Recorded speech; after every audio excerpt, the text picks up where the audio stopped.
안녕하세요. 대치고 구독자 여러분들, 대치고 공다경입니다. 고교학점제 바로 어제 2022 교육과정 총론이 발표가 돼서 이제 좀 웬만큼 윤곽이 나왔기 때문에 최종 좀 정리를 한 번쯤은 해야겠다 싶어가지고 요거는 얘기가 할 얘기들이 너무 길고 많고 해서 제가 그냥 일종의 온라인 설명회처럼 좀 진행을 해보려고 합니다. 오늘 제가 이제 말씀드릴 부분 같은 경우는 제가 사실은 고교학점제에 대해서 몇 번 영상을 통해서 말씀드린 적이 있는데 좀 띄엄띄엄 말씀을 드리다 보니까 이게 연결돼서 좀 생각을 하시기가 좀 힘드신 것 같아요. 그래서 오늘 좀 총 정리를 하고 말씀을 좀 드릴 거고, 제가 지금 입시 시즌이다 보니까 몰골이 많이 아닌데 양해 부탁드리겠습니다.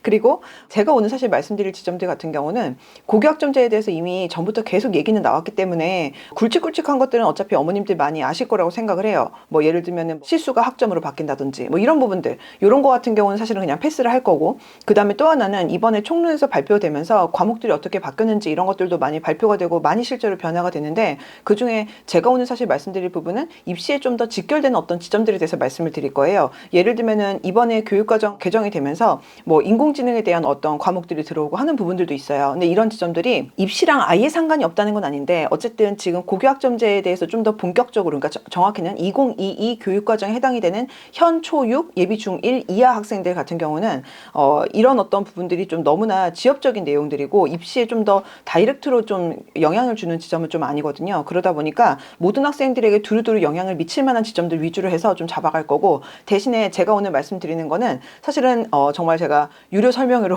돈 받고 얘기하는 그런 내용들까지 좀 말씀을 드리면서 이게 진짜 실제로 어떤 의미를 갖고 있고, 그 다음에 우리 친구들에게 어떠한 영향을 미치는지, 뭐 그리고 나중에 그래서 입시에서는 어떻게 영향을 미치고 판도가 변화가 될지, 우리가 뭘 좀 주의를 특히 해야 되는지 이런 것들을 좀 더 속 시원하게 말씀드리도록 하겠습니다. 제가 이제 갖고 있는 제 생각과 분석을 오늘 그냥 다 깔게요. 네, 그럼 시작을 해보도록 하겠습니다.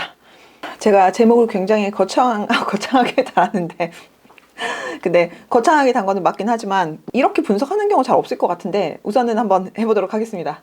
자, 우선은 먼저 확정된 거로 한번 말씀을 좀 드리도록 할게요. 우선은 수능은 개편이 될 거예요. 많이들 알고 계실 거예요. 2025부터 이제 우리 친구들, 그러니까 예비 중1, 현재 예비 중1, 초6 친구들부터는 우선은 수능 개편과 맞물려서 갑니다. 그리고 아마 그 수능 개편은 서술형일 확률이 매우 현재로서는 높죠. 뭐 관련된 기사들은 전부터 계속 뜨고 있었고요. 그리고 여기에 대해서는 이제 많은 사람들이 사실은 예상을 하고 있는 지점이긴 하고요. 물론 아직까지는 확정은 안 되긴 했습니다. 최종 확정은 2024년에 발표가 되기는 하는데, 근데 만약에 이제 고교 학점제에 발맞춰가지고 수능이 개편된다고 하면은 이 방향으로 갈 수밖에 사실 없다 보니까 요거를 얼마나 어느 정도로 세게 서술형을 할 것인가가 문제인 거지, 이게 그 수능이 우리가 지금 머릿속에 알고 있는 그 수능 형태랑은 분명히 다르기는 할 거예요. 그러면 이게 서술형으로 개편이 되는 걸로 인해서 우리 아이가 어떤 영향을 미치는 것이냐를 우리가 한번 좀 생각을 해봐야 되는 거잖아요.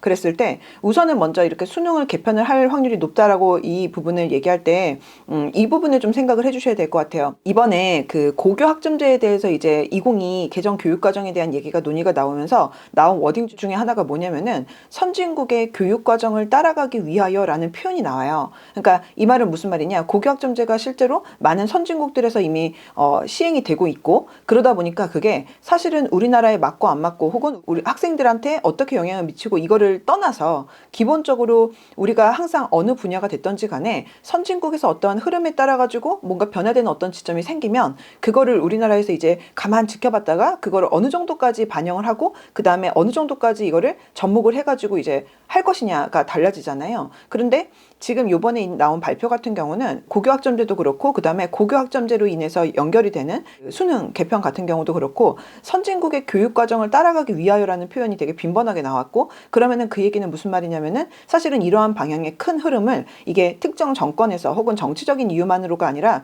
교육계 자체에서 이 방향으로 흘러가는 식으로 생각을 할 수밖에 사실은 없는 지점들이 분명히 상당히 있을 거예요. 그러다 보니까 어느 정도 개정이 될 수밖에 없는 지점이 좀 있습니다. 그리고 실제로 서술형 평가 같은 경우는 평가원에 오랫동안 이제 일종의 국제 과제 같은 거였어요. 그래서 예전부터 이게 그러니까 이번 정권, 그러니까 문재인 정권 이전에서부터 훨씬 전부터 수능을 이제 서술형으로 평가를 한다라는 거에 대해서는 여러 가지로 이제 생각을 하고 고민을 하던 지점이었었고, 그러다 보니까 이게 내년 대선을 기점으로 해가지고 엄청나게 바뀔 확률이 사실은 높진 않다. 물론 당연히 영향을 받긴 하겠죠. 그리고 이 부분은 아직 확정은 아니고 2024년에 최종 확정돼서 발표가 되는 거다 보니까 보니까 지금 뭔가 100% 무조건 이렇게 돼요라고 말씀드리긴 힘들지만 그 어머님들께서 이제 가끔 이런 얘기를 하시더라고요. 근데 이제 내년 대선 결과에 따라서 많은 것들이 또 달라질 수 있지 않을까요?라고 말씀을 하시는데 당연히 교육 정책도 당연히 이게 정치권의 이제 흐름에 따라서 당연히 영향을 받을 수는 있겠지만 근데 이게 지금까지 이거는 이미 한 2010년 초반때 막 이때쯤부터 이미 계속 얘기가 나온 거다 보니까 한참 됐어요.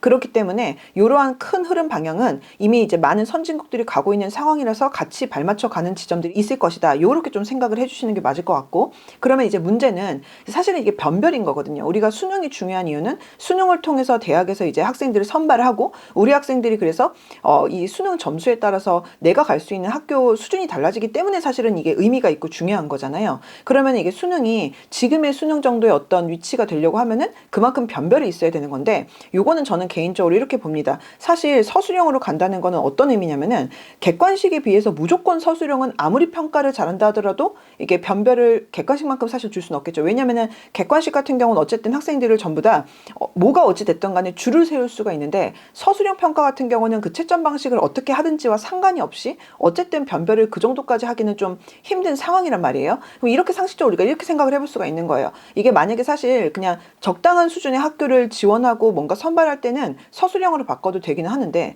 문제는 이거를 만약에 예를 들어서 서술형으로 만약에 평가가 바뀐 다음에 그 상태에서 우리 아이가 서울대 의대를 갈지 연대 의대를 갈지 연대 의대를 갈지 아니면은 성균관대 의대를 갈지 빅5 의대 안으로 끊어줄 수 있을지 아니면은 빅5 안에 진입을 못할지 아니면은 인서울 의대를 할지 아니면 지방 의대를 가야 될지 요거는 굉장히 촘촘하게 학생들이 쪼르륵 내려와 있는 상황인데 그게 이제 객관식 같은 경우는 어느 정도 어찌됐든 간에 이게 납득을 할 수 있는 상황이었지만 서술형 평가 같은 경우는 그 학생들 그 정도 위치에 있는 학생들을 정말로 그걸 학생들이 과연 내가 서술형 평가에서 받은 점수를 납득할 수 있느냐 정말 많이 힘들 거거든요. 그렇기 때문에 이게 서술형으로 간다라고 하는 것 자체가 기본적으로는 현재 수능이 갖고 있는 어떤 변별력이라든지 그 다음에 난이도라든지 이 정도를 맞추기는 현실적으로 좀 쉽지가 않을 거다. 그렇다면은 분명히 변별을 좀 낮출 텐데 예를 들면 이런 정도가 가능하겠죠. 가장 많이 이제 수능의 어떤 변화된 지점을 가지고 사람들이 얘기를 할 때 많이 참고하는 것 중에 하나가 이제 뭐 프랑스 같은 나라에서 보는 이제 바켈로리아 같은 거란 말이에요.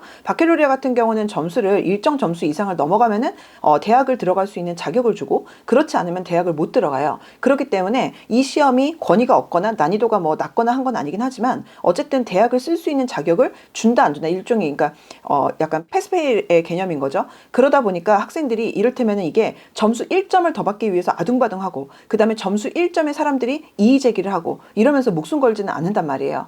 그러면 그런 상황에서는 이런 바켈로리아 같은 시험 같은 경우는 이걸 어쨌든 간에 서술형 평가를 통해 가지고 만약에 이게 시험을 하는 게 사회적으로 납득은 될 거예요. 근데 만약에 이걸 기존의 수능처럼 서울대 의대냐 연대 의대냐 성대 의대냐 카톨릭이냐 아니면은 빅5냐 아니냐 아니면 인서울이냐 아니면은 지방 의대냐 혹은 서울대냐 아니면은 연대냐 고대냐 뭐 이런 식으로 이거를 촘촘하게 내려가는 그 과정을 사람들이 그런 논술 서술형 평가를 가지고 정말로 납득을 할 수 있을까? 지금 객관식인 상태에서도 사실은 수능 한번 끝났다 하면은 이의제기 엄청나게 많이 나오고 그러다 보니까 어머님들께서도 사실은 이 지점에 대해서 수능 끝난 다음에 온갖 기사들이 막 떠요. 뭐 어떤 문제가 오류고 막 이런 식으로 나온단 말이죠. 그러다 보니까 이게 진짜로 이게 변별을 그 정도까지 두기는 현실적으로 힘들 것이고 그러면 논서술형 평가를 한다는 것 자체가 사실은 이게 이제 수능이 기존에 갖고 있던 어떤 난이도라든지 아니면 학생들을 줄 세우는 기능이 그만큼까지는 절대 가기가 힘들 것이다. 이렇게 이해를 해주시면 될 것 같습니다.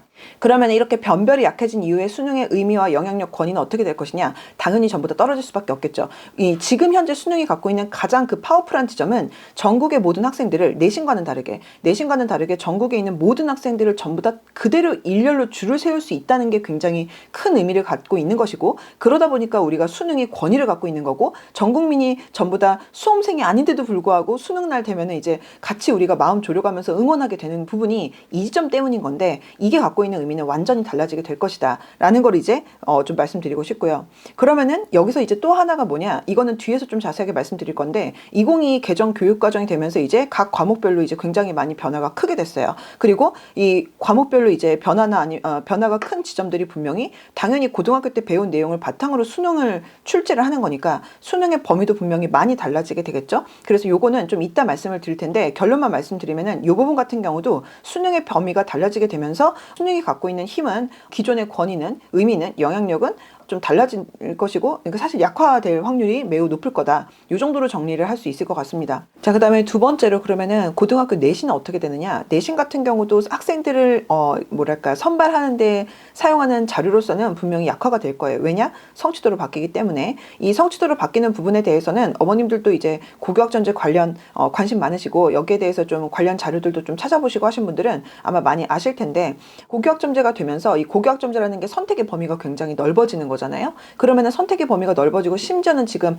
다른 학교를 가서 뭐 수업을 듣는다든지 아니면은 학교가 아닌 다른 교육기관에 가서 수업을 들을 가능성도 있는데, 그럼 당연히 이게 학생을 평가하는 방식이 이제 사실은 문제가 되고, 그러다 보니까 학생을 평가하는 방식에 대해서 이 문제가 된다는 지점은 결국에는 이거를 상대평가가 아니라 절대평가로 갈 수밖에 없는 지점일 거고요. 그러다 보니까 고등학교 내신 같은 경우는 뭐 많이들 아실 거예요. 이건 전부터 진작 발표가 됐기 때문에 고1 과정, 공통과정 같은 경우는 이거는 그냥 등급이 나오는데, 그 외에 나머지 같은 경우는 성취도로 절대평가를 한다. 그러면 이게 어떤 의미를 갖고 있느냐? 그래서 얘가 이제 성취도율에 따라 갖고 이제 ABCD가 되는데, 지금 그냥 이렇게 이해하시면 될 것 같아요. 현재 이미 중학교는 지금 그렇게 ABCD로 나오고 있잖아요. 90점이 넘으면 A, 뭐 80점이 넘으면 B. 그렇기 때문에 학교별로 학생들이 몇 명이 됐던지 간에 A의 퍼센트가 고정이 되는 게 아니고 그냥 일정 점수만 넘으면은 A 그냥 받아가는 걸로 지금 현재 중학교 내신이 되어 있는데, 그거랑 굉장히 비슷한 상황이다. 이렇게 이해하시면 될 것 같습니다. 그럼 얘가 또 어떤 의미를 갖고 있는지를 좀 이제 좀 봐야겠죠. 그래서 이거는 그냥 참고하시고 이렇게 생각하시면 될 것 같아요. 이거는 사실은 우리 학생들이 전국에 있는 어떤 학교든 뭐 상관이 없는데, 이게 학교 알림이라는 사이트를 가시면 제가 학교 알림이에 대해서 사용법에 대한 영상도 찍었습니다. 그래서 그 학교 알림이라는 그 사이트를 가면은 거기서 이제 전국에 있는 초, 중, 고등학교 이름을 치면 그 학교에서 실제로 학생들 내신이 어느 정도 점수대고 그 다음에 ABC 비율이 어느 정도인지가 전부 다 나와 있어요. 다 나와 있는데 제가 그냥 임의로 그냥 특정 학교 아무거나 뽑은 거예요. 근데 대부분 비슷하거든요. 이거를 지금 제가 갖고 온 이유가 뭐냐면은 여기서 이제 A 비율을 좀 보려고 해요. A 비율을 한번 보면, 그래서 어머님들께서 만약에 우리 친구들이 갈 중학교를 한번 검색해 보시면은 다 나와 있는데, 보시다시피 A 비율이 뭐 좀 들쭉날쭉하기도 한데요. 지금 여기 보면 이 학교 같은 경우는 수학을 3학년 2학기 때 굉장히 그 파격적인 난이도로 아마 냈던 것 같아요. 그래서 아주 예외적으로 A 퍼센트가 이제 6% 정도만 이제 잡힌 아주 재미있는 어떤 기록이 나왔는데, 근데 보통의 경우는 대체로 어떠냐면은 A 비율을 보통 아무리 못해도 20% 이상은 보통 선생님들이 맞춘단 말이에요. 평균적으로는 30%대를 맞추고, 시험이 난이도가 쉬운 경우에는 40%, 그 다음에 주요 교과가 아닌 다른 과목 같은 경우는 사실 그 이상으로 A%를 맞추는 경우도 굉장히 많습니다. 그러니까 은미체 같은 과목 같은 경우는.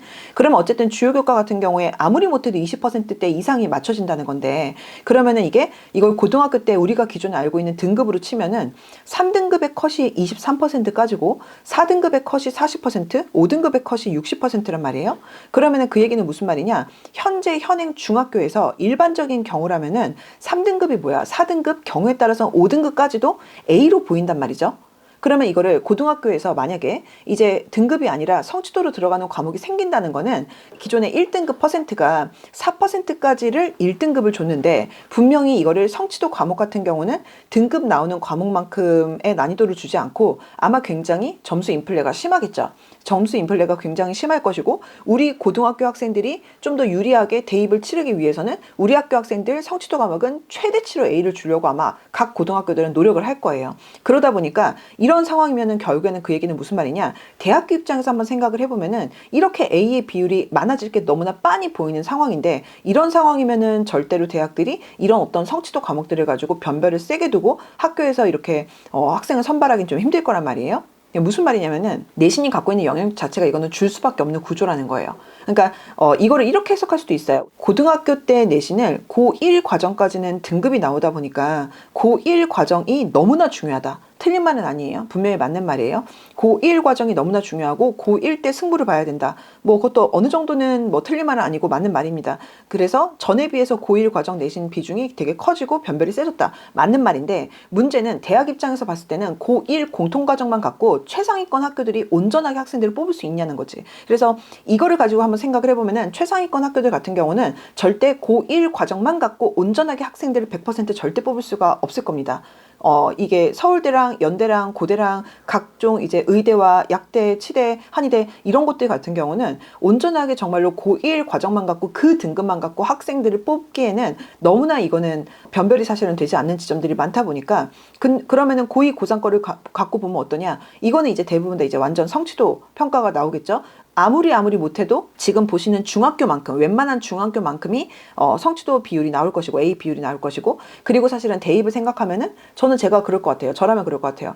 제가 만약에 고등학교 선생님이면은 우리 애들 대학 좀 잘 가게 하려고 하면 성취도 과목 같은 경우는 A 비율을 사실은 제가 할 수 있는 한 이거보다 사실은 더 훨씬 더 올릴 거란 말이죠. 그럼 난이도가 낮아질 거란 말이죠. 그래서 사실 대입에서는 이게 성취도 과목 같은 경우 원점수가 들어가요. 그러니까 90이든 100이든지 간에 어찌됐든 간에 학생들이 이 A를 받는다 하더라도 원점수가 100에 가까운지 아니면 한두 개 틀렸는지는 대학에서 확인은 가능한데 어차피 그 정도의 극상위 최상위권 대학 같은 경우는 이게 90으로 A냐 100으로 A냐 자체가 중요한 게 아닐 거예요. 왜냐면은 대부분의 학생들이 어쨌든 A를 받고 그 다음에 그냥 A도 아니고 학교에서 왜냐면 학생들 점수를 퍼줄 테니까 그렇게 좀 상위권을 쓸 수 있는 정도의 학생들은 그냥 100점을 받을 거란 말이죠. 왜냐면 워낙 난이도를 쉽게 낼 테니까. 그렇기 때문에 얘가 갖고 있는 의미와 변별은 절대적으로 줄어들 수밖에 없다. 근데다가 또 하나는 뭐냐면은 고교학점제라는 것 자체가 기본적으로는 선택 과목이 쫙 하고 펼쳐지는 거잖아요. 그리고 이거를 가지고 우리가 좀 참고를 해볼 수 있는 게 사실은 현재 초6, 그러니까 예비 중1 학생들은 전면 시행 세대고 그 다음에 요 앞에 현 중학생들 같은 경우는 이제 조기 시행 세대인데 이미 현재 고등학교들 중에 몇몇 곳은 이미 고교학점제를 연구 시범학교를 진행하고 있는 이미 지금 이 순간 진행하고 있는 학교들도 있는데 그 학교들의 얘기를 들어보면은 어떤 상황이 되냐면은 고교학점제 시행을 하니까 공통 과목 빼놓고 나머지는 이제 쫙쫙 이게 과목들이 펼쳐지는 거잖아요. 이런 상황이고 사실은 현재 연구 선도 학교들 같은 경우는 기존 우리가 생각하는 것처럼 진짜 다른 학교를 막 엄청나게 넘나들면서까지는 안 한단 말이에요. 그럼에도 불구하고 어떤 상황이 생기냐 이런 상황이 생겨요. 실제로 지금 연구학교에서 지금 근무하시는 선생님들 얘기를 들어보면은 이런 식입니다. 정원이 막 200명, 정원이 300명인데 교육과정이 쫙쫙 펼쳐지다 보니까 우리 학교 애들의 그 서로 다른 그 경우의 수를 따져보면 이게 100까지, 150까지가 막 나오는 거예요. 그럼 이게 100까지, 150까지가 나오면은 어떤 상황이 생기느냐? 당연히 줄 세우기가 너무나 힘들어지겠죠.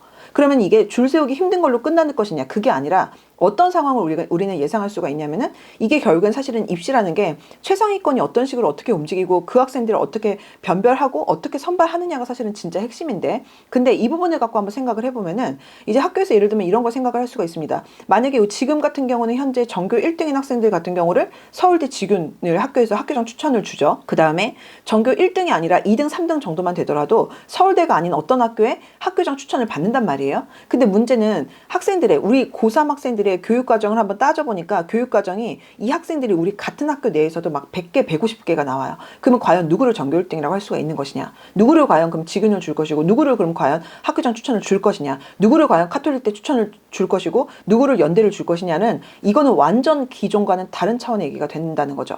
그래서 예전 같은 경우는 이게 어쨌든 학교 내에서 내신 등급이 선명하게 딱딱딱 나올 때는 그 내신 등급을 갖고 1.0인 학생이 이제 전교 1등이고 1.03인 학생이 전교 2등이고 이게 선명하게 숫자로 보였는데 물론 1학년 과정 같은 경우는 가능하죠. 근데 그 이후부터 애들이 쫙쫙 펼쳐지는 상황이다 보니까 고등학교 입장에서는 이제 선택을 해야겠죠. 고1 과정, 고2, 3의 어려운 과목을 다 빼버리고 고1 과정 통합 과정만 가지고서 이거를 전의를 따지고 그 다음에 서울대를 주고 카톨릭대를 줄 것이냐 아니면은 지금 교육과정이 다 쪼개져 있는 상태에서 고등학교 입장에서는 그렇기 때문에 누구를 데리고서 이 쫙쫙 펼쳐져 있는 이 교육과정을 가지고 누구를 전교 1등이라고 결정을 할 것이고 그 다음에 그 친구한테 뭘 줄 것인가 이거는 기존과는 완전 다른 차원이기 때문에 학생들 입장에서도 기존보다는 훨씬 더 납득하기 힘든 지점들이 많이 생길 것이고 선생님들도 이게 본인들도 애매할 거예요. 그러다 보니까 이게 내신이 갖고 있는 의미와 변별이 그 기존이랑 지금 이제 고교학점제 이유는 너무나 달라질 수밖에 없습니다. 포인트는 이거예요. 사실 지금 제가 아까 말씀드린 수능도 그렇고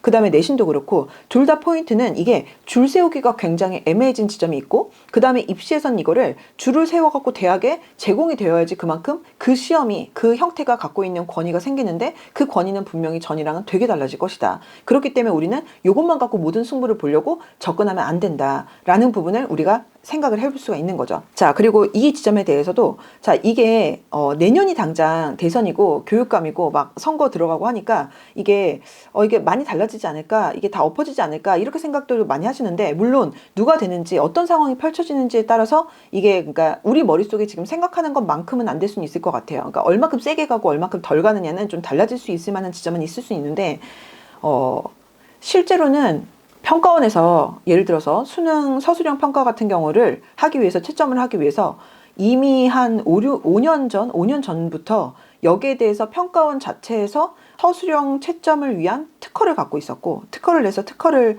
획득도 했고요. 그러니까 이미 서술형 평가에 대해서는 이거를 고교학점제와 맞물려 갖고 이거는 같이 세트로 갈 수밖에 없기 때문에 이 지점에 대해서 염두를 한 상태에서 이미 아주 오래전부터 계속 이 부분에 대해서 연구가 되어 온 상황이었고, 그리고 교육계에서는 물론 당연히 교육계에서 이렇게 간다라고 해도 사실은 대통령이 만약에 이렇게 해, 뭐 정시 늘려 이렇게 하면은 이게 돼야 되는 지점들도 있긴 하지만, 이게 완전히 다 엎어지기는 어쨌든 힘들 거고, 만약에 지금 이 현재의 이러한 방향이 마음에 안 든다, 대통령이 만약에 내년에 선발되는 누군가가 마음에 안 들어 라고 하면은 이거를 힘을 좀 뺄 수는 있겠죠. 하지만 이 기본적인 이 큰 틀 자체가 완전히 뒤집어 엎어지기는 사실 힘들다라고 좀 이해를 해주시면 될 것 같습니다. 그렇기 때문에 이 영상에 지금 관심을 갖고 계시는 분들, 어쨌든 제일 우선 1번은 아무래도 예비 중1, 그러니까 2022 개정교육과정 2번에 당장 해당이 되는 친구들, 그리고 학부모님들일 텐데, 이런 경우라고 하면 그러면은 우선은 큰 틀에서는 안 바뀐다라고 우선은 생각하시고 염두를 하신 상태에서 준비하시는 게 맞을 것 같아요. 별로 중요하지 않은 것들. 자, 요것들은 그냥 간단하게 뭐 학점 된다, 뭐 이런 것들 뭐 많이들 아실 거고, 기본 틀은. 그리고 요런 것들은 제가 지금 말씀드린 어떤 입시에서의 변화랑 엄청나게 직접 연결이 되는 것도 아니고, 이것까지 얘기하면 너무 길어질 것 같아요. 그래서 요거는 제가 패스를 하도록 하겠습니다.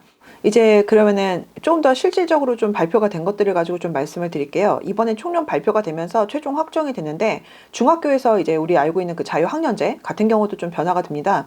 이 자유학년제 같은 경우를 자유학기로 이제 바꾸고, 그러면 그러니까 1학년 중에서 이제 그 원래는 1년 동안 시험 없는 자유학년제였는데 그거를 한 학기로 줄이고, 그 다음에 그러면 그 학기를 어떻게 하느냐, 3학년 2학기로 이거를 갖다 옮긴다 라는 개념으로 생각을 하시면 될 것 같아요. 그래서 고교학점제 자체가 사실은 지금 한 번도 해보지 않았던, 우리나라 입장에서는 한 번도 그동안에 해보지 않았던 어떤 그런 상황이다 보니까 이거를 학생들이 조금 더 받아들일 수 있게 하기 위해서 3학년 2학기 때 고등학교 들어가기 전에는 한마디로 고교학점제를 좀 더 준비하는 그런 학기다라고 이해하시면 될 것 같습니다. 근데 사실 우리한테 포인트는 뭐냐, 이게 입시에 어떻게 작용이 되느냐인데, 현 교육과정이 어떤 부분이 포인트가 있냐면은, 현 교육과정은 조금 더 뭐랄까, 권력을 분권하는 개념인 거예요. 그래서 예전에는 국가에서 교육과정을 딱 잡아가지고 그대로 그냥 쫙 뿌리는 상황이었다면은, 이번 개정 교육과정부터는 그 정도로 끝나는 게 아니라 국가 차원의 교육과정, 교육청 차원의 교육과정, 학교 차원의 교육과정을 강조를 해요. 그래서 조금 더 이제 쫙쫙 펼쳐지는 형태다. 그렇기 때문에 이제는 교육청별로도 아마도 이제 편차가 좀 더 클 텐데, 대구교육청 같은 경우가 고교학점제를 굉장히 좀 적극적으로 받아들이는 쪽이었어요. 그래서 고교학점제 같은 경우에 이제 대구교육청 같은 경우는 이미 자유학년제를, 학기제를 줄이고 그 다음에 3학년 2학기를 진로학기로 한다는 걸 이미 진작에 확정을 하고 이미 훨씬 더 전에 고지를 한 상태였거든요. 그러면은 요거를 가지고, 대구교육청을 가지고 이제 다른 교육청들이 어떻게 할 것인가를 우리가 한번 추측을 한번 해보면, 포인트는 이거거든. 그래서 그러면은 시험을 보는가, 내신 시험을 보는가를 가지고 한번 보면, 대구교육청 같은 경우, 그러니까 대구에 있는 학교들 같은 경우는 자유학기를 1학년 1학기가 아니라 1학년 2학기로 합니다. 1학년 2학기로 하고, 1학년 1학기 같은 경우는 그러니까 자유학기가 아니에요. 자유학기가 아닌데 그러면 지필고사를 어떻게 하느냐, 실시하거든요. 그리고 아까 3학년 2학기로 자유학기를 갖다 붙였다라고 제가 말씀을 드렸지만, 3학년 2학기 같은 경우도 지금 현재 중학생들처럼 마찬가지로 지필고사를 실시를 합니다. 그러니까 사실 이게 어떻게 보면은 중학교 때 내신 부담이, 만약에 고입을 어떤 학교든 생각을 하는 친구들 같은 경우는 조금 더 부담일 수 있겠죠. 왜냐면은 3학년 2학기는 원래부터 이제 실시를 했으니까 사실 크게는 상관이 없는데, 근데 이제 1학년 같은 경우가 원래는 자유학년제로 1학년이 통으로 빠진 상황에서 한 학기가 추가가 된 거니까, 그러니까 이 부분 같은 경우를 좀 캐치를 하셔야 될 것 같고, 그 다음에 구체적인 과목이 어떻게 변화되는지를 가지고 말씀을 드릴게요. 요거 같은 경우는 이미 총론 발표되기 전에 이 얘기는 이미 좀 나오고 있는 상황이었었는데요.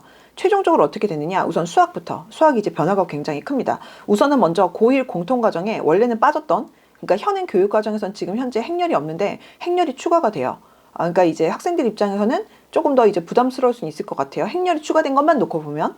저는 사실은 이게 학생들은 좀 부담스러울 것 같긴 한데, 이 그놈의 4차 산업혁명, 그리고 거기에 해당되는 뭐 인공지능, 뭐 로봇, 뭐 이런 쪽 생각하는 쪽을 국가적으로 뭔가 힘을 준다라고 하면 행렬은 들어가는 게 맞지 않나. 그래야지 이게 앞뒤가 맞지 않나라고 사실은 저는 생각하긴 합니다. 학생들은 안 좋아할 것 같긴 하지만 우선은 행렬이 우선은 다시 이제 추가가 됐고 그 다음에 경우의 수 같은 경우는 이게 그 선택 과목인 확통으로 이제 아예 흡수가 돼서 이제 좀 개편이 됐습니다. 그러면 이제 어떻게 이게 공통 과목과 그 다음에 일반 선택 진로 선택이 어떻게 됐느냐 이게 조금 변화가 큰데 여기 3번에 일반 선택 보면은 함수가 나오고요. 이게 함수로 이제 완전히 독립돼서 따로 이게 일반 선택으로 빠지고 그 다음에 미적분이 1, 2로 나눠져서 미적분 1과 그 다음에 확통 이렇게 나오고 그 다음에 진로 선택 과목에 기하와 같이 미적분 2, 그 다음에 수학과 인공지능 뭐 이런 것들이 나오는데 여기서 그럼 우리가 생각할 수 있는 게 뭐냐? 아까 제가 잠깐 수능의 범위가 달라질 수 있다라고 말씀을 드렸는데 일반 선택까지는 수능 범위가 될 거예요. 이거는 이견이 아마 없을 텐데 지금 문제는 진로 선택 과목을 수능 범위로 넣느냐 안 넣느냐가 확정이 안 된 상태입니다. 이런 부분이 이제 고민이 되겠죠. 고교학점제를 하게 되면 어쨌든 선택 과목이 쫙쫙 갈라지는 상황이고 그거를 본인의 진로라든지 꿈과 끼에 맞춰가지고 선택할 수 있도록 해야 되는데 어떤 특정 과목들이 수능 범위가 돼버리게 되면 그러면 이제 상위권 입시를 생각하는 친구들은 거기에 맞춰갖고 움직일 수밖에 없다는 거죠. 그러면은 그런 부분들을 생각을 하면은 이제 고교학점제를 정말로 좀 제대로 운영을 하려고 한다고 하면 진로 선택 과목 같은 경우를 수능에서 뺀다든지 하는 방향으로 생각을 할 수가 있는데 문제는 그렇게 되면은 학생들이 또 이번에는 그러면은 수능 범위에 해당되는 과목들만 엄청 공부를 하고 뭐 이런 식으로 이제 요령껏 공부를 하려고 하는 상황들이 생기겠죠. 그러면은 이렇게 되면은 학생들이 지금 여기 보이는 진로 선택에 해당되는 기하, 미적분 2 이런 과목들을 그냥 과감하게 제끼든지 아니면은 사실은 이게 의미 있게 공부를 하지 않는 상황들이 생길 것이고 그럼 이게 결국에는 수학에 대한 학력 저하로 결국엔 이어질 수밖에 없겠죠. 전반적인. 그렇기 때문에 지금 아직은 미정이긴 한데 확률은 사실은 꽤나 높은 상황이긴 합니다. 고교학점제를 제대로 의미 있게 간다고 하면 그러면 이제 수학이 갖고 있는 의미와 그 다음에 전반적인 어떤 상황도 분명히 바뀌게 될 것이고 이거를 최상위권 입시는 제가 그렇다고 말씀을 못 드릴 것 같아요. 근데 최상위권 입시 말고 일정 수준 이상의 대학을 그냥 가는 정도. 그러니까 막 정말 최상위권 의대 입시라든지 이런 식으로 극상위권 말고 그 밑에 친구들 같은 경우 사실 그러면은 수학이 갖고 있는 양 자체는 분명히 줄어드는 구조다. 그러면은 이게 수능이 갖고 있는 변별력은 당연히 그만큼 줄 수밖에 없겠죠. 왜냐하면 수능의 범위가 줄면 줄는 만큼 그만큼 난이도는 사실은 어느 정도는 줄어드는 부분이 있고 학생들의 부담이 줄어들 것이고 그럼 대학 입장에서 선발할 때는 그 부분이 또 의미를 갖고 있을 테니까 그렇다면은 수능의 범위가 기존보다 줄어드는 상황이 된다고 하면 그러면 이제 수능이 갖고 있는 의미가 또 달라지는 시점이다. 이렇게 좀 이해를 해주시면 될 것 같고요. 과학 같은 경우도 과학은 수능처럼 엄청나게 대변화된 것처럼 안 느끼실 수도 있지만 사실은 제가 볼 땐 그렇지 않거든요. 우선은 고1 과정 통합 과정이고 그 다음에 이제 일반 선택이 이제 물화 생지 1, 2가 아니라 이제는 이렇게 묶여요. 물화 생지가 되고 그 다음에 진로 선택이 보면은 8개로 쪼개집니다. 근데 요거를 가만 보시면 역학과 에너지, 전자기하 빛, 물질과 에너지 뭐 이렇게 보면은 결국에는 물화 생지를 2개씩을 이제 쪼개서 총 8개를 만들었구나 라는 거를 이제 금방 캐치를 하실 거예요. 근데 그럼 이게 어떤 의미가 될 것이냐? 학생들이 우선 진로 선택 과목이 수능 범위가 될지 안 될지는 우선 아직은 확정은 아니니까 잠깐 빼고 이거를 만약에 교과 과목만 놓고 보더라도 그럼 우리가 전에는 이랬단 말이죠. 물화생지를 1과 2를 가지고 이제 선택을 하는데 그럼 예를 들어서 생2를 해요. 학생들이 보통 가장 어려워하는 게 보통 이제 생1, 생2를 이제 선택하는 경우에 생물 같은 경우는 이제 유전 파트를 되게 어려워하고 힘들어하고 막 이러는데 지금 보시면은 이게 다 쪼개진단 말이죠. 그러면은 그 얘기는 무슨 말이냐? 만약에 내가 유전이 너무 어려워 난 싫어. 걔 빼고 사실 생물 충분히 선택할 수가 있게 확장이 되는 거죠. 그럼 그 얘기는 무슨 말이냐? 기존의 생물이 갖고 있던 그 어떤 어려움의 정도가 또 달라지겠죠. 그러면은 과학이 갖고 있는 어떤 줄을 세울 수 있는 파워도 당연히 줄 수밖에 없겠죠. 그러면은 이게 수능 선택 과목으로 설령 남아있다 하더라도 내신에서도 그 의미가 또 달라지겠죠. 결국에는 여기까지가 포인트가 수능과 그 다음에 내신이 어떻게 의미가 달라지고 변별이 달라지고 파워가 달라지는 거에 대해서 지금 계속 말씀을 드리는데 둘 다 지금 빠진다는 얘기를 지금 말씀을 드리고 있어요. 어느 쪽이 됐던지 간에. 그러니까 지금 고교학점제 같은 경우가 이게 굉장히 의미가 클 수밖에 없고 변화가 클 수밖에 없는 게 그 전에도 우리나라 입시는 계속 바뀌어졌어요. 엄청나게 바뀌어졌는데 뭐가 됐던지 간에 결국에는 뭐 이를테면은 수능의 힘이 더 세진다든지 이번에 바뀐 다음에는 내신의 힘이 더 세진다든지 이번에 또 바뀌게 되면 뭐가 더 세진다든지 이런 식으로 풍선 효과가 생겼는데 지금 이거를 수능과 내신이라는 가장 큰 두 개의 축을 둘 다 지금 찍어 누르고 있는 형태다. 이렇게 이해하시면 됩니다. 이거를 의도를 했든 의도하지 않았든지 간에 결과적으로는 그렇게 갈 수밖에 없는 구조다라고 이해해 주시면 될 것 같아요. 사회 같은 경우도 앞에 거 정도까지는 아니라 하더라도 변화가 좀 큰데 지금 보시면은 포인트는 뭐냐면은 정치, 경제, 법사, 윤리와 사상 다 진로 선택으로 지금 밑으로 빠졌어요. 그러면 얘네들이 갖고 있는 과목으로서의 내신이든 수능이든 분명히 그 의미도 또 마찬가지로 바뀌겠다. 사실 그래서 이번에 교육과정 개편이 되면서 여기에 대해서 특히 사회과 선생님들이 굉장히 분노하셨는데 이 지점 같은 경우 글쎄요, 이게 선택 과목의 범위가 많아지면서 이제 실수 같은 경우도 변화가 되고 이러다 보니까 어쩔 수 없는 개편이긴 하지만 이렇게 되면은 학생들이 기존에 비해서 당연히 경제 과목이나 이런 부분에 대해서 덜 신경을 쓸 수밖에 없는 구조일 수밖에 없겠다. 이렇게 좀 이해를 해주시면 되고, 이렇게 해서 그러면은 이게 표로 보면은 발표가 된 거를 갖고 보면 이게 저 그냥 교육부에서 발표한 거 그냥 그대로 지금 캡처를 한 겁니다. 이거는 어머님들께서도 금방 찾아보실 수 있는데 저희가 이거를 그냥 올려놓을게요, 설명으로. 그래서 그 찾아보시면은 금방 보실 수 있게 해서 지금 여기 보시면은 이제 공통 과목이 있고, 이 공통 과목 그냥 다 같이 가는 거. 그 다음에 일반 선택, 진로 선택, 융합 선택 막 이렇게 있는데, 일반 선택, 이 진로 선택 중에 일반 선택까지는 수능 범위로는 확실하게 들어갈 거. 그 다음에 진로 선택은 아직은 미정인데 지금 완전히 수능 범위에서 빠질 확률도 상당히 있는 거. 그럼 이게 빠지냐 안 빠지냐? 뭐 이거는 이제 앞으로 뭐 진짜 실제로 선거 결과랑도 연결이 될 수도 있겠죠. 왜냐하면 이게 최종적으로는 아직 당장 발표가 되지는 않고 확정은 안 될 테니까. 그래서 좀 더 지켜봐야 되겠지만, 이게 만약에 들어간다 하더라도 선택 과목 자체를 지금 과학 같은 경우를 놓고 보면은 굉장히 자잘하게 쪼개놨기 때문에, 그럼 그 얘기는 무슨 말이냐? 내 입맛에, 학생들 입장에서는 내 입맛에 맞게 좀 더 디테일하게 이거를 꼽아가지고 찝어서 선택할 수가 있는 것이고, 그러면은 기존에는 어쩔 수 없이 그 내가 어렵고 힘들었는데 공부할 수밖에 없는 과목들을 빼고 갈 가능성이 높아지는 것이고, 그러면 당연히 얘가 갖고 있는 힘과 난이도는 줄 수밖에 없다. 내신 말할 것도 없죠. 내신 같은 경우 훨씬 더 쉽게 선택할 수가 있는 거니까. 그러다 보니까 얘네들이 갖고 있는 줄 세우기 기능은 분명히 줄어들 수밖에 없을 것이다. 자, 그러면은 대학은 어떻게 나올 것이냐, 정리를 해볼게요. 이거는 교육부에서 고교학점제 종합추진계획으로 발표됐던 표를 제가 그냥 갖고 온 건데, 교육부에서 이제 고교학점제를 홍보를 하면서 딴 나라들이, 고교학점제를 시행하고 있는 나라들이 이렇게 하고 있다라는 걸 이제 표를 쫙 정리를 한 거예요. 그래서 우리나라랑 비교를 하고 있는 건데, 뭐 미국, 캐나다, 중국, 일본, 핀란드 뭐 이런 나라들이랑 비교를 하면서 뭐 고등학교는 이제 몇 년제고 뭐 수업량 단위는 어떻게 되고 학점의 정의는 뭐 이렇게 나와 있어요. 우리한테 중요한 건 사실은 요거기 때문에 요거로 지금 가지고 한번 보면, 지금 보시면은 제일 오른쪽 끝쪽에 있는 게 우리나라거든요. 그리고 이제 순서대로 미국, 캐나다, 중국, 일본, 핀란드란 말이에요. 그리고 마지막 6번째가 우리나라, 대한민국입니다. 표를 보시면. 그러면은 내신 평가 같은 경우 어떻게 하느냐? 우리나라 빼고는 절대 평가 안 한 나라가 없어요. 우리나라 같은 경우는 지금 이번에 2022 개정 교육과정이 통합과정, 그러니까 고1 과정 같은 경우는 그래도 등급을 남기기로 했단 말이죠. 왜냐면은 대입 때문에, 대입에서의 변별이 너무 없을 것 같아서, 그러니까 절충을 한 거죠. 절충을 했는데, 실제로 고교학점제 자체가 내신 평가를 등급을 들어가게 되고 상대평가가 들어가게 되면은 정말로 자유롭게 학생들이 선택하기가 좀 힘들다 보니까, 나중에 이게 고교학점제가 정말로 우리나라에서 이제 자리를 잡게 되면 그 다음번에 개정 교육과정에서는 그때는 과연 상대평가가 남을까, 안 남지 않을까, 쉽지 않지 않을까라고 우선 생각하는데, 어쨌든 현재 우리 친구들 같은 경우는 고1 과정은 상대평가다. 그 다음에 다른 나라들은 그럼 대입을 어떻게 하느냐? 가만 보시면은 두 번째가 지금 캐나다인데, 캐나다 같은 경우가 고교 내신을 이제 대입에서 반영한다로 되어 있지만 엄밀히 말하면 캐나다 전체도 아니에요. 이제 특정 주인데, 다른 나라들을 가만 보시면 대입 시험을 볼 때 이게 내신만 갖고 보는 게 아니라 내신을 참고 자료를 쓸 수는 있지만 결국에는 포인트는 뭐다?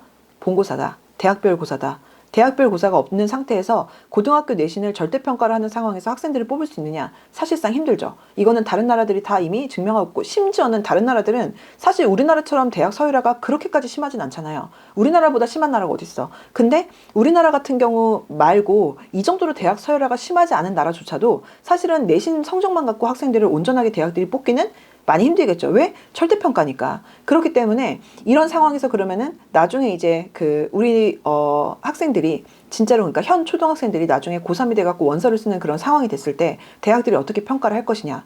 이거는 사실 어느 정도는 좀 너무나 자명한 상황이다. 결국에는 대학별 고사의 어떤 파워가 굉장히 세질 수밖에 없는 구조이다 라고 좀 이해를 해주시면 될 것 같습니다. 그렇게 될 수밖에 없겠죠. 우선 중간 정리를 한번 하려고 하는데, 우선은 먼저 고교학점제가 시행이 된다. 그러면은 고교 내신을 시행하는 나라들 중에서 선발하는, 그 내신 갖고 선발하는 경우는 사실은 거의 없다. 그러면은 선발이 너무나 힘드니까. 그렇기 때문에 이거를 사실은 우리가 어떤 의미에서 보면은 뭔가 한번 이렇게 변곡점이 확 있고 굉장히 크게 변화가 한번 확 생기는 지점 같은 경우는 이게 수혜자도 사실은 생기고요. 그 다음에 그로 인한 피해자도 생기죠. 그리고 이제 뭔가 그런 어떤 변화되는 그런 지점에서 우리 아이가 하필이면은 딱 그 변화되는 바로 그 지점에 있기를 원하시는 경우는 사실 잘 없을 거예요. 왜냐면은 이게 너무나 불투명한 지점들이 많으니까. 근데 어떤 의미에서 보면은 전략을 어떻게 짜느냐에 따라서 우리가 길을 어떻게 잡느냐에 따라서 뭐 이게 좀 더 우리 아이의 노력 대비 더 좋은 결과를 낼 수도 있겠죠. 결국에는 이건 제로섬이니까. 절대적으로 변치 않는 진리는 대학은 결국에는 우수한 학생들을 뽑고 싶을 거예요. 이거는 이 진리가 절대 변할 리는 없고, 그리고 학교는 그러면은 당연히 이 고등학교 때 내신이라든지 변화되는 수능에 대해서 그 다음 고민을 할 수밖에 없겠죠. 그러면은 만약에 고교학점제가 어쨌든 진짜 껍데기만 남고 다 드러내는 상황이 아니라면, 그러면은 우리가 생각하는 우리 머릿속에 있는 그 상식적인 수준으로 만약에 이행이 된다. 그러면은 대학은 고교 내신만으로는 뽑기는 힘들 것이다. 사실 이렇게 나올 수밖에 없습니다. 이건 너무나 선명하게 이게 보이고 있는 상황이 아닌가. 그랬을 때 제가 조금 이제 특히 유념드리고 싶은 부분은 만약에 우리 아이가 지금 목표를 이 진짜 극상이 정말로 막 의대를 생각할 수 있고 뭐 정말 치대를 생각할 수 있고 그것도 막 그냥 의치대도 아니고 막 진짜 막 인서울권 상위권 뭐 빅5 혹은 막 진짜 어쨌든 그 최상의 학교 거기를 생각할 수 있는 정도 수준이 된다라고 하면은 이 부분을 생각을 하셔야 돼요. 자, 우선은 기본이 이래요. 서울대 의대 입장에서는 고등학교 내신만 갖고는 뽑을 수가 없을 것이다. 수능을 갖고 그러면은 더해갖고 최저를 맞추면 되는 것이냐. 만약에 지금 우리 친구들 같은 경우 수능 개편은 확정이 된 상황인데 서술형이 된다? 그거를 그 서술형 평가를 서울대 의대와 연대 의대를 구분할 수 있게 평가가 가능할 것이냐. 그리고 그거를 사람들은 그러면은 납득이 될 것이냐. 매우 많은 부담이 있을 상황일 것이다. 장기적으로는 그렇게 뭐 어떻게 변화할지는 모르겠지만 초반부터 과연 그렇게 갈 수 있을까? 그러면은 그 부분이 힘들다라고 하면 수능과 내신은 어쨌든 극상위권에서 학생을 선발할 때는 요것만 갖고는 하긴 힘들다. 학생들이 지금 너무나 이렇게 생각해요. 우선 의대를 생각한다. 의대를 가려면 내신이 좋아야 돼. 내신이 갑이지. 내신 따기 좋은 학교로 간다. 이런 식으로 약간 공식적으로 생각하는 경향이 있는데, 자, 이건 한번 그냥 우리가 한번 생각을 해보려고 하는 거예요. 염두를 한번 해보려고 하는 거예요. 이게 진짜로 그렇게 된다는 건 아니고 한번 염두 좀 해보려고 하는 거예요. 이 사람들이 어떤 식으로 생각하는지를 보려고 하는 겁니다. 이거는 한참 전에 나온 기사예요. 이게 지금 잘 보이실지 모르겠는데 이거 2019년 기사입니다. 2019년 기사니까 이미 한참 됐고 이게 지금 논의가 된다는 의미는 절대 아니에요. 오해를 안 하셨으면 좋겠는데, 김경범 서울대 교수님이 누구냐면은 서울대 학종을 한마디로 그 최종적인 틀을 서울대에서 짠 분이에요. 그러니까 이분이 그때 고교학점제에 대해서 논의를 하면서 어떤 걸 제안을 했냐면은 과거를 폐지하자라고 주장을 했어요. 과거를 폐지하자는 논리는 뭐냐? 우리가 지금 고교학점제가 되면서 많은 저도 사실은 그 지점이 되게 가장 많이 우려가 되는데, 우려가 되는 지점 중에 하나가 뭐냐면은 학교별로 여러 교과목들이 이제 되게 다양하게 쫙 펼쳐져야지 사실은 의미가 있는 거잖아요. 근데 쫙 펼쳐지게 되면은 어떤 부분이 문제가 되냐면은 특히 선생님들 입장에서 수업 준비하기 힘들고, 그 다음에 이제 상위권 학생들이 주로 이제 선택을 하게 되는 그런 과목들이 이제 애매해지는데, 선생님들 입장, 이를테면 그러니까 한마디로 심화 과목들 같은 경우에 선생님들 입장에선 수업 준비하기 힘들고, 그 다음에 어떤 학교의 학생들 같은 경우는 우리 학교에서 그 과목을 듣는 친구들이 많지 않은 그런 학교 같은 경우는 나는 듣고 싶은데, 나는 이를테면은 막 투과목 듣고 싶고, 투과목이 뭐야 그 이상을 막 듣고 싶은데 우리 학교가 이제 교육특구가 아니고 뭐 지방이고 학력 수준이 높지 않은 학교면은 나 말고는 아무도 들을 친구가 없어. 개설이 아마 안 될 거잖아요. 그럼 만약에 개설이 된다 하더라도 이게 의미 있게 진행되긴 힘들 것이고, 그럼 이제 그런 친구들은 본인이 듣고 싶은데도 불구하고 고교학점제 취지에 맞게 진행이 안 될 거란 말이죠. 그쵸?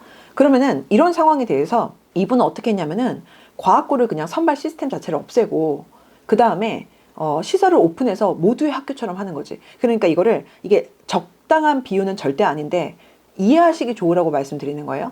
적당한 비율은 절대 아니지만 일종의 영재원 같은 존재가 되는 거죠. 그러니까 학교 차원이 아니라.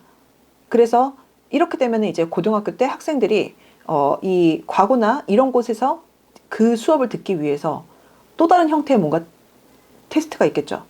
그게 어떤 식으로든 영재원에서 선발하는 방식일 수도 있고, 뭐 아니면 학교마다 보면은 영재학급도 있으니까 영재학급에서 선발하는 방식일 수도 있고, 또 다른 무언가일 수도 있고, 그건 뭔지는 사실은 지금으로서는 이것도 지금 그 확정 절대 아니에요.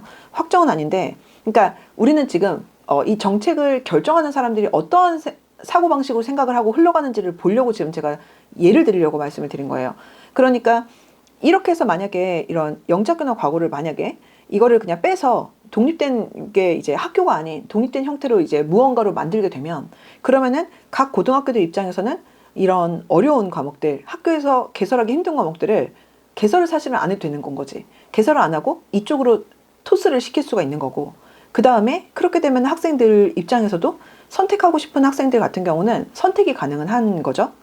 그러면은 자, 그럼 이게 어떤 의미냐? 그러면은 들을 수 있겠구나. 근데 만약에 이런 상황도 우리가 생각을 할 수 있어요. 그러면은 예를 들어서 여기서는 이제 과거로 되어 있지만 사실은 그렇게 되면 영재학교에 대한 것도 이제 다르게 생각을 해볼 수가 있는 건데 그런 논의가 나올 수도 있는 거고. 근데 만약에 그렇게 되면 예를 들어서 저 같은 사람이 막 서울과거나 세종과거를 가가지고 막 그런 과목을 나 물리 3, 4를 내가 듣겠다 라고 하면은 거기서 그래 와 라고 다 와 모두 와 라고 할 것이냐? 힘들겠죠. 그러면 어떤 식으로든 선발이 가능하게 될 것이고, 그러면은 그것 자체가 또 하나의 사실은 스펙이 될 수도 있을 것이고, 이 과목을 듣는지 마는지만으로도 이게 평가의 기준이 될 것이고, 그러면은 그 상황에서 이 친구들은 이거를 당연히 학교에서는 아무나 듣기는 못할 테니까 저 같은 사람을 듣게 할 수는 없잖아요. 그게 아니라 정말로 그 과목이 의미 있는 친구들이 와서 들어야 되는 건데 다 되는 대로 받아들일 수는 없으니까. 그러면 이거는 어떤 형태로든 그 테스트 시험이 뭐라도 있을 텐데 그럼 그걸 결국에는 준비를 해야 된다. 그럼 그걸 준비를 언제 하느냐? 고등학교 때? 과연 진짜 가능할까? 저는 사실 개인적으로는 그래서 이거 자체도 사실은 또 하나의 정부에서 원하는 방식으로 가지 않게 되지 않을까. 굉장히 지금 제가 이중 부정을 써가면서 힘들게 얘기를 하고 있는데 돌려 얘기는 하느라 그 예상하시는 그런 방식으로 과연 갈 것인가. 뭐 이거는 이제 잠깐 논의가 됐던 거고 이게 정확히 어떤 식이 될지 모르겠지만 만약에 꼭 그러니까 이게 영재학교 과거가 아니더라도 만약에 각 학교들이 깔기 힘든 그런 전문 교과들 어려운 과목들을 학교에서 다 깔기 힘들 거잖아요. 그러면은 그걸 어쨌든 간에 그 어딘가에서 깔게 할 텐데 그게 영과고 아니더라도 그럼 그걸 다 듣게는 못 하겠지. 뭐 어떤 식으로든 하겠죠. 그거를 정말 고등학교 때 할 수 있을까? 그 준비를. 결국 이거는 미리 전략을 수립한 경험만 가능하지 않나. 개인적으로는 사실은 제가 그 전에 그 고교학점제에 대한 영상을 올릴 때 잘 안 될 거다. 되게 약간 부정적으로 제가 사실 말씀을 드렸는데 저는 사실 핵심은 이거라고 봐요. 이게 첫 번째로는 제가 안 될 거라고 생각하는 이유 중에 첫 번째는 우선은 이게 그 교사 집단이 갖고 있던 권력이 넘어가게 되는 상황이다. 왜냐하면 지금 현재 학종이나 교과 같은 경우는 고등학교의 내신이 갖고 있는 파워가 있다 보니까 이거를 제가 지금 권력 구조라고 지금 마땅한 표현이 없어서 그냥 이렇게 표현을 할게요. 이거를 갖고 있다 보니까 선생님들이 실제로 학종에 대해서 별로 교사 집단에서 되게 부정적으로 생각하진 않습니다. 물론 이게 되게 피곤한 부분들도 있고 선생님들이 이제 잘 써줘야 되는 부분도 있다 보니까 그로 인해서 생기는 어떤 이제 여러 가지 문제들도 있긴 한데 이거에 대해서 되게 대단하게 부정적이진 않아요. 근데 지금 이미 많은 조사들 설문조사들 막 이런 거 했었는데 대부분의 교사들이 상당수가 사실은 고교학점제에 대해서는 부정적이에요. 왜 부정적이냐? 이거는 교과 과목이 펼쳐지고 이 펼쳐진 것들을 결국에는 선생님들이 어쨌든 준비를 해야 되고 만약에 지금 제가 보여드린 이런 것들처럼 어려운 진짜 심화 과목이나 이런 것들을 만약에 빼고 간다고 해도 어쨌든 과목 자체가 여러 가지로 퍼지게 되면 선생님들 입장에서는 이거는 일거리는 굉장히 늘어나고 근데 이제 내신 점수에 대해서는 어쨌든 학생들에 대해서 뭔가 선생님들이 이제 영향이 줄어드는 구조다 보니까 사실 이렇게 되면은 학생들이 선생님 말을 더 안 듣게 될 확률이 더 높겠죠. 그리고 그 상황에서 선생님들 입장에서는 일거리가 굉장히 늘어나는 구조인데 이 상황을 진짜 고교학점제가 정말 의미 있게 진짜 제대로 된다고 하면 그러면은 교원이 어느 정도 더 필요하냐 이거를 조사한 것도 있었어요. 필요한 교원이 지금 현재 교원 거의 숫자만큼이나 필요한 상황이거든요. 만약에 그게 진짜로 제대로 된다고 하면 실질적으로 불가능하죠. 그럼 결국에는 이게 어떤 형태로는 아무리 정부에서는 아무리 교육부에서는 선생님들의 어떤 업무에 대한 부담을 좀 더 줄이는 방향으로 간다고 해도 고교학점제가 시행이 되면 이거는 무조건 선생님들 부담이 굉장히 커질 것이고 그럼 그 얘기는 무슨 말이냐? 만약에 이게 사실은 모든 제도는 시행이 되게 되면은 여기서 생기는 뭔가 리스크가 있고 그다음에 그로 인해서 뭔가 삐그덕거리는 지점들은 사실은 무조건 있을 수밖에 없는데 아무리 좋은 제도고 아무리 준비를 잘해도 그런 건 생길 수밖에 없는데 1차적으로 이렇게 되면 화살이 교사한테 갈 수밖에 없는 구조라고 저는 개인적으로 생각을 해요. 우선은 이게 첫 번째. 그러다 보니까 이거는 선생님들을 등 돌리게 만드는 제도 아닌가. 그러니까 제대로 좀 준비를 하고 했으면 좋지 않을까라는 게 우선 첫 번째로 좀 제가 가장 걱정이 되는 지점이고 그다음에 두 번째로는 이 지점인데 어, 이게 진짜 만약에 어쨌든 간에 그 이를테면은 물리 원투까지 그래. 원투까지는 그래. 학교에서 이제는 원투라고 이제 하진 않지만 이런 어떤 그 진로 선택까지 해당되는 그러니까 과목들을 각 고등학교들이 어느 정도 웬만큼은 깐다고 가정할게요. 사실 제가 볼 땐 진짜 시골 학교는 그것도 힘들 것 같은데 어쨌든 깐다고 가정을 할게요. 근데 이제 그 이상으로 넘어가는 진짜 심화 과목 같은 경우는 이거를 이제 각 고등학교들이 이제 다 깔기는 분명히 힘들 것이고 그러면 이거를 분명히 이런 일종의 이제 외주를 주는 거죠. 학생들을 보내는 것이고 그럼 이렇게 되는 상황에서 그럼 이거를 그러면은 누구나 다 신청하면 다 갈 수 있을 것이냐? 분명히 안 그럴 거라는 거지. 그러면 안 그럴 거 한계는 있을 것이고 그러면은 이게 어떤 형태로든 선발하는 어떤 무언가의 과정이 고등학교 때 있을 수밖에 없고 그걸 진짜 고등학교 때 준비를 할 수 있냐? 아마 없겠죠. 그럼 분명히 이거를 그 이전에 준비한 학생들과 유불리가 차이가 엄청 클 거예요. 마치 지금 영재학교 입시처럼 지금 영재학교 입시 같은 경우 중3 때 학생들이 한번 써볼까? 이런 친구 물론 당연히 있을 수는 있습니다. 그리고 최종 합격하는 친구들도 뭐 간간히 있을 수는 있지만 그 친구들을 평균을 우리가 생각하면 안 되는 거잖아요. 그런 드라마틱한 어떤 케이스들도 분명히 존재할 수 있지만 대다수는 사실은 막 초등학교 때부터 달겨들기 시작을 한단 말이죠. 왜? 그래야지 합격을 하니까. 비슷한 상황이 사실 생길 수 있는데 결국에는 그럼 이게 어떤 상황이 생기냐면은 저는 이게 문제라고 보는데 지금 이렇게 되면은 학생들의 자유도가 너무 높아지는 구조가 돼요. 그러니까 무슨 말이냐면은 교과 과목이 쫙 펼쳐져 가지고 이걸 통해서 본인의 원하는 여러 과목을 듣고 본인의 원하는 어떤 부분이 그게 무엇인지를 한번 찾아보고 스스로 찾아보고 내가 여러 과목을 좀 들으면서 그리고 나의 꿈과 길을 찾아가지고 그걸 통해서 내 전공도 찾아보는 되게 좋은 말이야. 좋은 말인데 문제는 이게 진짜 그렇게 제대로 될 것이냐. 이게 입시라는 게 존재하는 이상 그리고 우리나라 특성상 사실은 그 선택 과목을 최상위를 생각하는 친구들은 본인의 꿈 같기가 아니라 본인이 목표하는 대학과 학과에 맞춰가지고 아마 선택을 할 거고 그러면은 이런 어떤 형태가 만약에 진짜 된다면 이게 이제 또 다른 스펙이 될 것이고 만약에 이게 이렇게 안 된다 하더라도 다른 과목들도 전부 다 내가 정말 원하는 과목이 아니라 그 어떤 입시에 맞춰가지고 선택을 할 텐데 학생들이 우선 이런 상황도 가능하겠죠. 잘 모를 수도 있어요.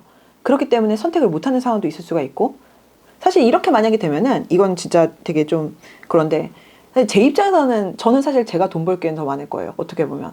왜냐면 제가 지금 이렇게 이런 어떤 고등학교 맞는 학교를 적합한 학교를 컨설팅을 해주고 그 다음에 적합한 과목이 어떤 과목일지에 대해서 생각을 같이 고민하는 사람이니까. 근데 과연 이게 진짜로 맞을 것이냐. 이거는 정말로 그러면은 결국에는 어른들이 개입하는 친구들과 그렇지 못한 친구들이 얼마나 더 많은 차이가 날 것인가에 대해서 사실 저는 조금 회의적이라고 봐요. 그렇기 때문에 이거는 그럼 결국에는 중학교 이전에 얼마큼을 제대로 준비를 하느냐에 따라서 이게 편차가 클 텐데 모든 친구들이 사실은 다 그렇게 할 수는 없는 거잖아요.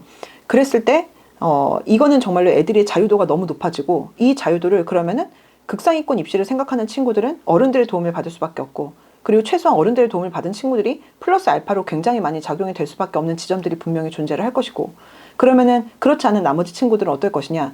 실제로 그 어머님들께서 제가 볼 때는 이번에 그 코로나 때문에 학생들이 집에서 온라인 수업을 하면서 어머님들이 되게 충격받으신 분들이 많아요. 우리 아이가 성적이 좋아도 이렇게 집중을 못 하는구나. 성적이 좋아도 이렇게 수업 때 딴짓을 하는구나를 내 눈으로 직접 보는 거지. 원래 학교에서 수업하고 학원에서 수업할 때는 그걸 몰랐거든. 근데 이걸 내 눈으로 보면서 진짜 이게 애들은 애들이구나 라는 거를 많이 느낀단 말이에요. 근데 그 와중에 집에서 어머님이나 아버님께서 뭔가 이거를 감시하지 못하는 친구들 같은 경우는 그러면은 더 많이 흔들렸을 것이고 그러다 보니까 충분히 학업적인 역량이 있고 충분히 일반적인 철드는 과정 속에서 너무 유별나게 뒤늦게 철들지 않아도 사실 그 어린 친구들이 그렇게 대단하게 철들 수가 없잖아요. 그 평균적으로 봤을 때. 그러면 그 친구들이 단지 일찍 철들지 않았다는 것 때문에 기회 자체가 굉장히 제한이 되는 상황이 사실은 생길 수가 있는데 이게 과연 진짜 맞다고 볼 수가 있는 것인가. 결국에는 학생들의 자유도가 높다는 게 이거를 학생들에게 자유도가 높고 선택지가 높다는 거가 글쎄요 이게 이거를 긍정적으로만 볼 수 있을지에 대해서 저는 사실 잘 모르겠어요. 그 자유도라는 거는 사실은 저는 책임을 질 수 있는 사람들이 그만큼 자유도를 가져가야 된다고 보는데 이걸 학생들이 최소한 제가 체감하기에는 그렇진 않았거든요. 그러면은 결국에는 저는 사실 개인적으로 이렇게 보는데 이 상황에서 그러면은 가장 이득인 친구들은 누구냐면 어떻게 보면은 저 같은 사람을 활용할 수 있는 학생들, 부모님이 적극적으로 개입을 해주는 학생들, 조금 더 정확히는 부모님이 적극적으로 개입하는 거를 순종적으로 받아들일 수 있는 학생들이라고 저는 개인적으로 봐요. 그렇기 때문에 학생들이 정말 너무나 남다르게 말도 안 되는 어떤 소수의 케이스에 야무진 친구들이나 아니면은 부모님이 직접 되게 적극적으로 개입하면서 그걸 또 받아들이는 순종적인 학생들이 좋은 성과를 내고 차지할 수 있는 구조이지 않나.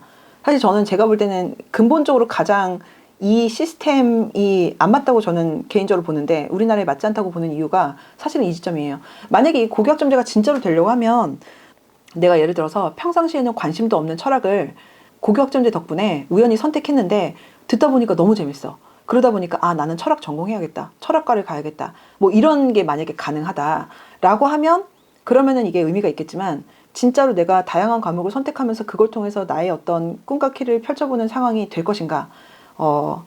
만약에 내가 내 꿈과 끼가 정말로 철학과에 너무나 잘 맞다 하더라도 그 친구가 의대 갈 점수가 나오면 의대를 갈 거거든요. 지금 현재 우리나라 입시 상황에선. 그렇기 때문에 이게 진짜 의미가 있을까에 대해서 저는 사실 조금 많이 부정적입니다. 어쨌든 이런 상황이다 보니까 근데 이게 만약에 좀 제대로 되려고 하면 고교학점제 같은 경우가 결국에는 그 어려운 심화 과목들을 각 고등학교들이 전부 다 깔기는 힘들 거라서 분명히 대안을 찾을 것이고 그 대안 같은 경우는 이게 학생들 입장에서 또 다른 스펙이 될 수가 있다. 그러면은 이거를 가지고 그럼 정말 고등학교 때 진짜 학생들이 조금씩 철들어가면서 그때부터 본격적으로 본인이 뭔가 선택하고 그 다음에 그걸 통해서 노력해서 성취할 수 있는 구조일까? 저는 사실 지금 우리나라 입시가 사실 저는 가장 큰 문제는 뭐냐면은 대학이 결정된 다음에 학창 시절에 본인이 어리석었던 거를 커버할 수 없다는 게 사실 저는 문제라고 보거든요. 그러니까 대학이 갖고 있는 어떤 대학 출신인가가 너무나 지금 파워풀한 이유가 사실은 그 10대 시절에 본인의 어떤 어리석은 선택을 그 다음에 메꾸는 게 한계가 있으니까 사실은 파워풀한 거잖아요. 근데 이게 조금 더 그런 구조가 될 수밖에 없지 않을까라고 사실 저는 생각을 합니다. 개인적으로는. 자, 이거는 좀 지금 어머님들께서 요거를 캐치를 좀 하셨으면 좋겠어가지고 지금 요번에 나온 건데 이번에 수능 과탐2 선택자가 역대 최저래요. 4%. 이번 고3 애들이 얼마 전에 봤던 수능이에요.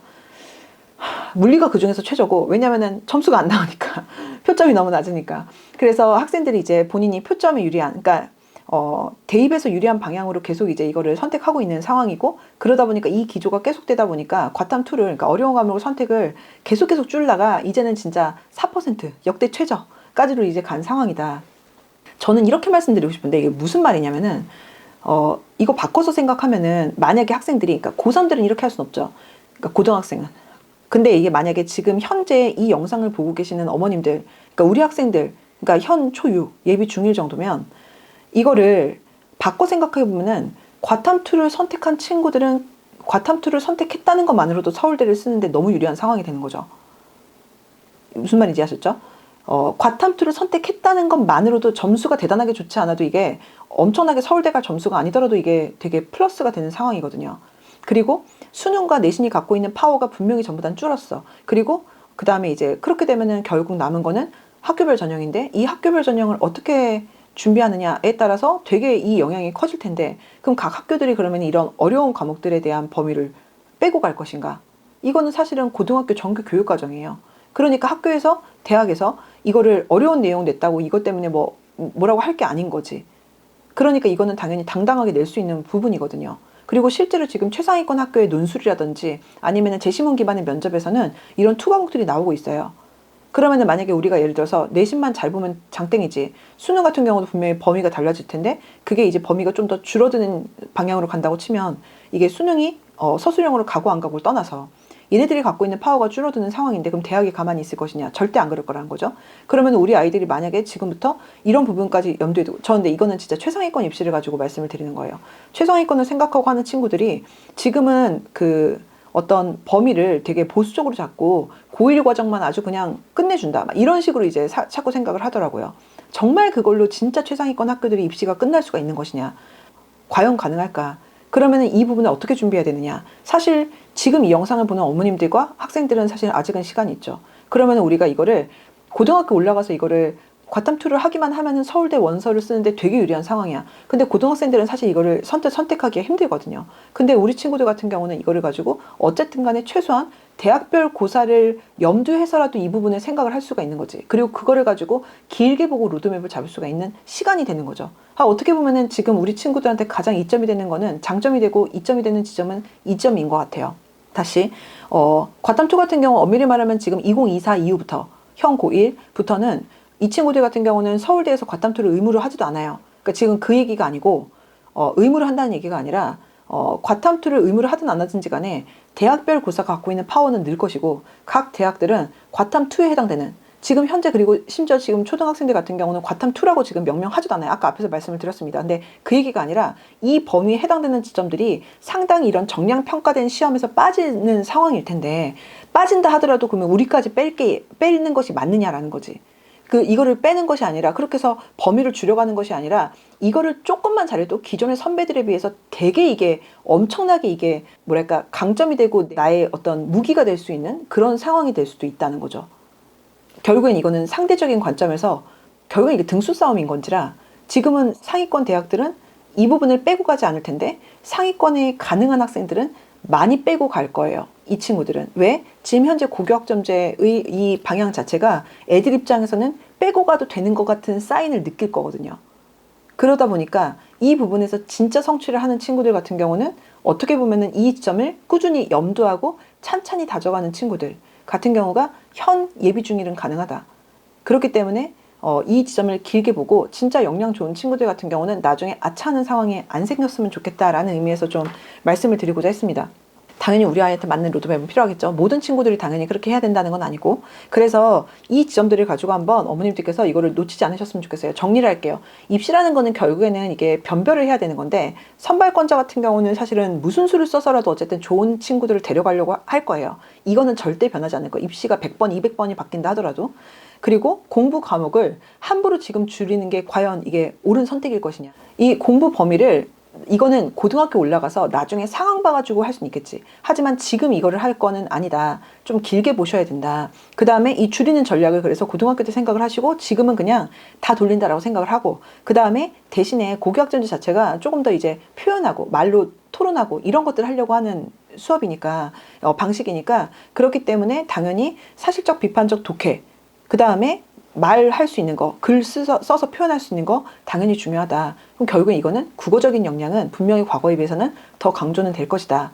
요 정도로 지금 정리를 할 수 있을 것 같습니다. 해서 지금 제가 우선은 굵직한 방향과 지금 입시에서 이 변화되는 지점이 어떻게 실제로 우리 아이들한테 영향을 주는지에 대해서 좀 말씀을 정리를 드렸고 굵직하게는 제가 좀 말씀드렸는데 시간 관계상 제가 빨리빨리 막 진행을 했는데 조금 더 자세하게 오프라인 설명회에서도 그 다음에 또 유튜브를 통해서도 제가 좀 이렇게 어머님들께 계속 앞으로도 그 진짜 핵심 정말 잡아야 되는 지점이 무엇인지에 대해서 인사드리도록 하겠습니다. 여기까지 하도록 하겠습니다. 네, 감사합니다.